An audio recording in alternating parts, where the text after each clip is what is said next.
Hello everyone, ये देखिए winter special एकदम खस्ता करारी यमी और लाजवाब लिलवा की कचौरी। एक बार मेरी तरह से बनाइए, आपको बहुत ही पसंद आएगी। तो सारी ट्रिक्स और टिप्स को फॉलो करने के लिए मेरी वीडियो को अंत तक ज़रूर से देखें फ्रेंड्स। तो चलिए स्टार्ट करते हैं।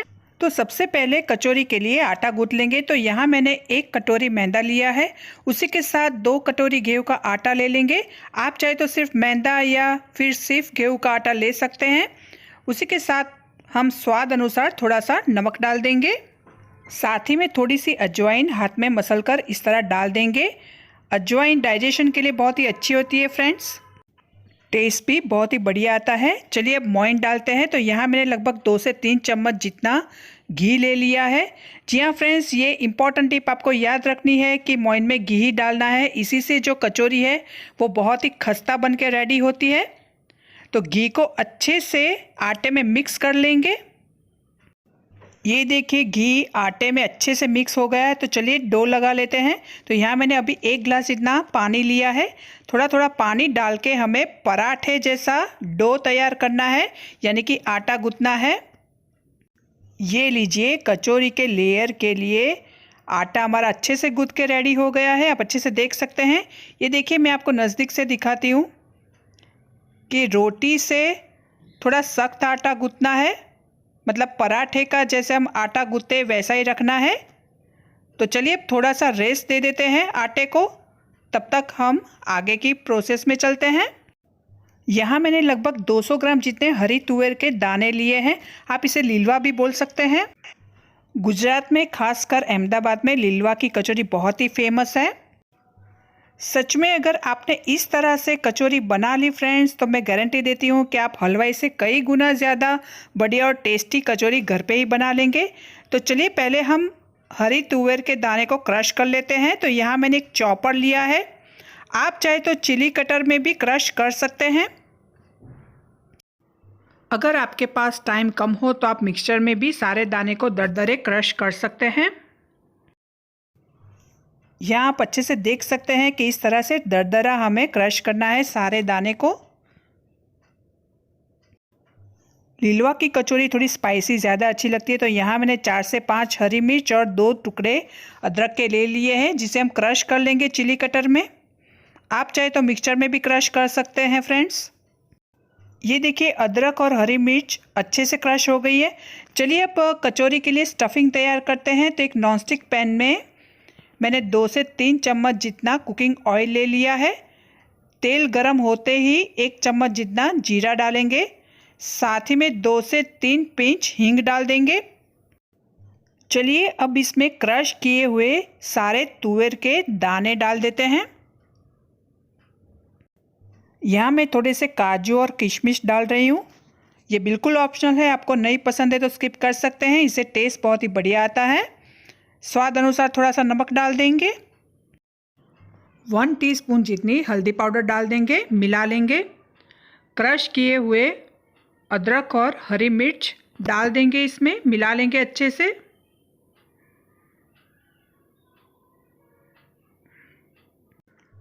अब इसे लो फ्लेम पे अच्छे से कुक करना है। बाकी के सारे मसाले आगे जाके डालेंगे हम।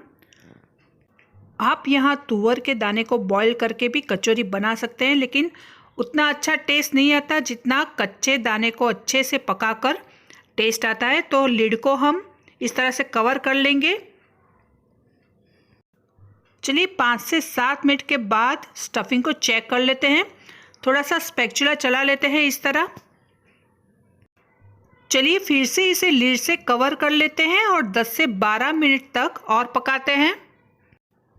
10 मिनट के बाद फिर से चेक कर लेते हैं। ये देखिए 80 to 90% तुअर के दाने जो है वो अच्छे से कुक हो गए हैं। तो इसी स्टेज पर हम बाकी के सारे मसाले डालेंगे। तो सबसे पहले 1 चम्मच जितना धनिया पाउडर डालेंगे। 1 चम्मच भर के गरम मसाला डालेंगे। यहाँ मैंने दालचीनी और लौंग का पाउडर लिया है, ½ टीस्पून, वो डाल देंगे। 1 चम्मच आमचूर का पाउडर डालेंगे। अगर ये नहीं है तो आप नींबू का रस भी डाल सकते हैं फ्रेंड्स। 1 चम्मच चीनी का पाउडर डालेंगे। साथ ही में 1 चम्मच जितना तिल डालेंगे। ये सफ़ेद तिल है, इससे टेस्ट बहुत ही बढ़िया आता है। सारी सामग्री को अच्छे से मिक्स कर लेंगे। देखिए स्टफिंग जो है वो कचौरी की जान होती है, तो स्टफिंग जितना बढ़िया उतनी ही बढ़िया कचौरी। स्टफिंग में तीखापन, खट्टापन और मीठापन की मात्रा बराबर हो तो ही कचौरी जो है वो बढ़िया बनकर रेडी होती है। चलिए 5 मिनट और अच्छे से कुक कर लेते हैं ताकि सारे मसाले स्टफिंग में अच्छे से मिक्स हो जाए।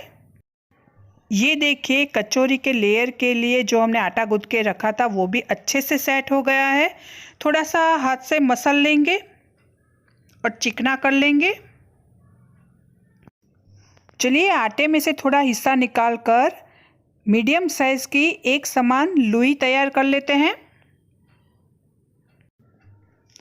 ये देखिए इस तरह से सारी लूई तैयार कर लेंगे। चलिए इस तरफ देख लेते हैं।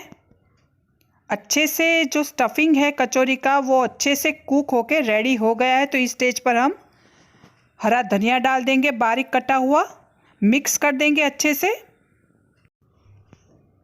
गैस को ऑफ करके हम सारा स्टफिंग एक बॉल में निकाल लेंगे।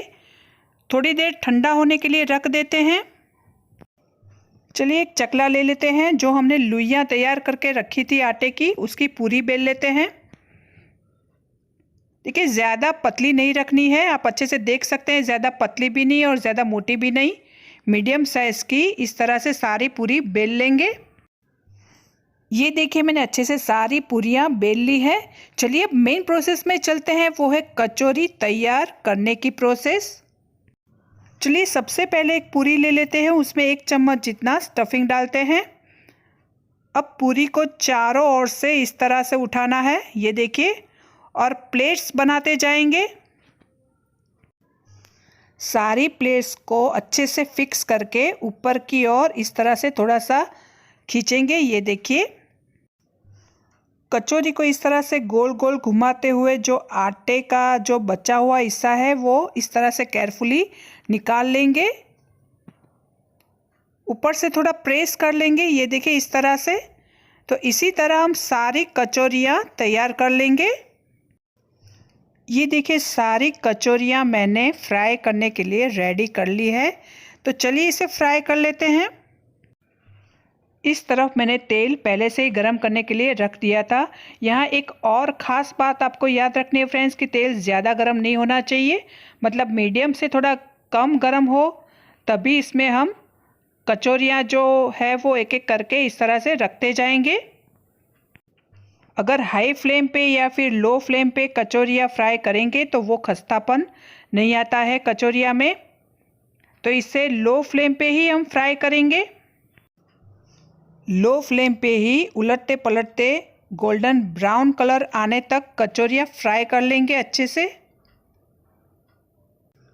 ये देखिए अच्छा खासा गोल्डन ब्राउन कलर आ गया है कचौरियों का। तो इसे एक बॉल में निकाल लेंगे।